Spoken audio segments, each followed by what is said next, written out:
Right now at 6 o'clock, one teenager drowned while police said he was running away from them. We'll have details on what happened. And issues over a proposed merger in Wallingford. Why some residents say they don't want to see schools consolidated. And as police investigate these circumstances behind the deadly school shooting in Nashville, we'll tell you what people there are doing to cope with the tragedy. All local, all morning. This is Fox 61, Connecticut's news station. Good Wednesday morning. Thanks for being with us and waking up here at Fox 61 America Areas. And I'm Tim Lammers. Good morning to you. We're starting with the forecast as we get over to meteorologist Matt Scott. Matt, again, don't know how widespread, but I had a tiny little bit of frost on the windshield this morning. Yeah, well, temperatures are down a little bit. We've cleared out the skies as a result. We didn't have that blanket that we had yesterday morning. If you think it's cold this morning, wait and see what's in store. The next 24 hours are going to be interesting, and here's why. We're going to start with sunshine. Mild temperatures for your Wednesday. There's a quick front coming through later on in the night. We talked about this yesterday. Oh, that looks interesting. It may bring us a very brief round of snow around the midnight hour. Now, it'll be long gone before we drive out to work tomorrow morning, but it will be colder and it may be a little slick in some spots. And then there's a soggy start to the weekend. We'll talk about that too coming up. It's 32 in Hartford, 36 New Haven, and Groton 31 in Meriden.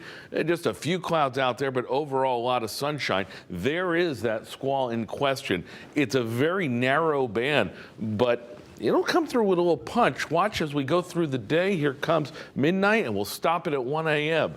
There is some real cold air behind it, so it wouldn't surprise me at all if we see just a quick dusting. But notice by 7 a.m. tomorrow, it's long gone. The cold air, though, will be here. We'll talk about that coming up. Let me show you the bus stop forecast. There it is, 32 and mostly clear now. 53 is not bad later on today. All the details you need to know, including that rain coming up. 6:02, let's go to the roads. Good morning to you, Lauren Zenzi. Good morning to you, Matt Scott. Good morning, everyone. Hopefully you're having a great day so far. Not much to get to out on the roads. No crashes or incidents to report. That's some great news. We do have some construction over in the Waterbury area. Should be wrapping up momentarily. As we bring you into the Hartford area, though, things are looking good. 91 moving smooth. I-84 eastbound heading into the Hartford Tunnel, just a little slower moving traffic, but overall really nothing to complain about. Taking a live look over in East Hartford, heading over the Bulkley Bridge, things are moving smoothly. Over on 84, like I said, Route 2, we also have some construction in East Hartford as well, but traffic is moving smoothly at this time. Down in the New Haven area, 91 over to I-95, looking great so far. Traffic moving right at speed limit. 95 southbound, just a little slower, and then as we bring things out into the Bridgeport area, we're starting to see some heavier volume start on the southbound side of I-95. We'll check in again on the roads coming up at 6:30. For now, Tim and Erica, I'll send things back over to you. Lauren, thanks so much. Well, major change could be on the way for some students in Wallingford if a plan to consolidate the town's two high schools moves forward. Yeah, but this morning, some parents and students are continuing to make their opposition known. Fox 61's Angela Bavaro is joining us live outside of the Board of Ed in Wallingford with more details about where those plans stand this morning. Angela.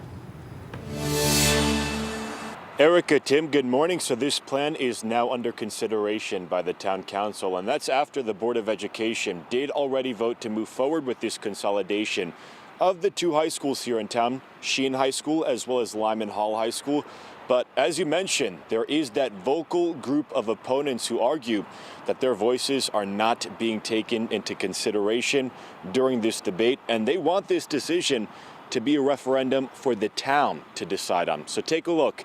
This was the scene last night as parents and students, they rallied outside of Town Hall demanding that their voices be heard. They were protesting this consolidation plan, which school officials say is driven by declining enrollment. Now, at last night's meeting, the superintendent outlined the plan in a 75-page proposal to town councilors. That plan would build a new high school at the Lyman Hall site, which school officials say would actually save money over just renovating the two high school buildings already standing. Now, if this plan were to go forward, the new high school would not be open until fall of 2028. Still some ways off, but opponents say they have many concerns about how this would affect future students. Hi, I'm worried about decreased scholarship opportunities, decreased student-teacher interactions, and then decreased extracurricular activities. This decision shouldn't be about money. It should be about what is best for Wallingford students. Now, on the other side of this argument, the school superintendent says more students could help provide for more opportunities, like creating new sports teams and extracurriculars. And just some perspective here. This school year, there are about 937 students at Lyman Hall and 734 at Sheehan. So that's a combined total of about 1,600 students. And that total would place it among the top 15 highest enrollment public schools in Connecticut if this consolidation were to go forward and ultimately be approved. We are live in Wallingford this morning. I'm Angelo Bavaro, Fox 61, Connecticut's news station. Angelo, thank you. Police said a Waterbury teenager is dead this morning because they said he jumped into a reservoir while trying to run away from police. And Fox 61's Brooke Griffin is live in Waterbury this morning with what police say happened. Brooke, good morning.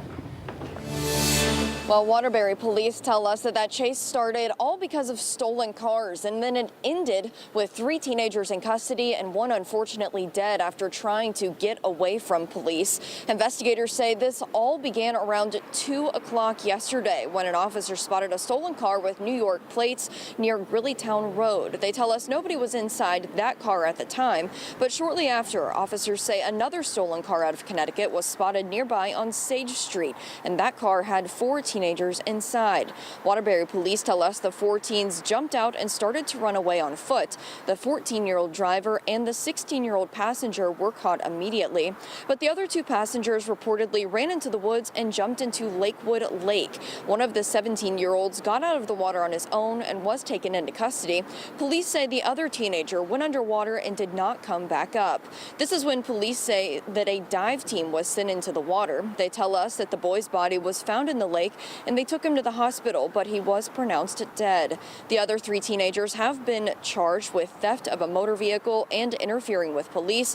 And officers say all 4 teenagers are people that have been known to them in the past. They all have prior offenses. And at this time, that investigation is being turned over to Connecticut State Police as they investigate the death that occurred during that chase. Live in Waterbury, Brooke Griffin, Fox 61, Connecticut's news station. Brooke, thank you for that report. It is 6:07 this morning. We want to get you to some breaking news out of Alabama, where a police officer is dead and another was hurt in a shooting in Huntsville last night. Alabama's Attorney General identified the officer who was killed as Officer Garrett Crumby. Right now, you're looking at video of a hearse carrying his body from the hospital. So here's what we know. The 2 officers were responding to a 911 call of shots fired at an apartment building. The state's attorney general said the 2 officers were then ambushed by somebody who was armed. It's eerily similar circumstances to the shooting that killed 2 Bristol police officers here in Connecticut in the line of duty last October. In this case, though, the shooter was not killed. The suspected shooter was taken to a hospital and will be charged with capital murder. As authorities investigate the circumstances behind Monday's tragedy at an elementary school in Nashville, vigils were held all across the country and in Nashville, spreading messages of love and unity. Community members gathered at Donaldson Fellowship Church in Nashville to send their prayers for the victims and their families. President Biden also speaking about the tragedy yesterday.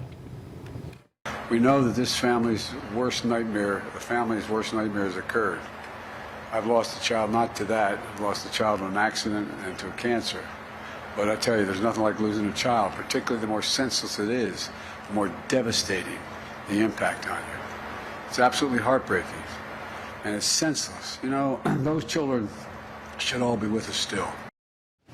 Yesterday afternoon, investigators revealed that the shooter was under the care of a doctor to treat an undisclosed emotional disorder. The suspect reportedly hid multiple guns from their parents, who thought the shooter had sold the only weapon they knew of. It is human nature to try to make sense of the world around us, even when it means processing something as inherently senseless as a school shooting.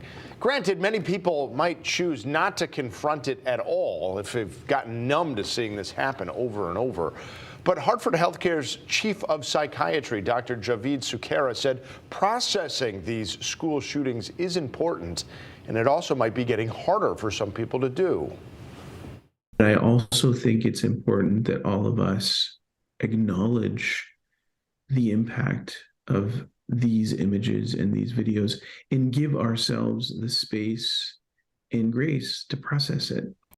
A lot of people online have said this picture, that one in particular, was very hard to see. That little girl crying all alone on a school bus. Coming up at 6:42, we are speaking with the medical director of the Village for Families and Children on what parents can do to try to explain these types of tragedies to their kids.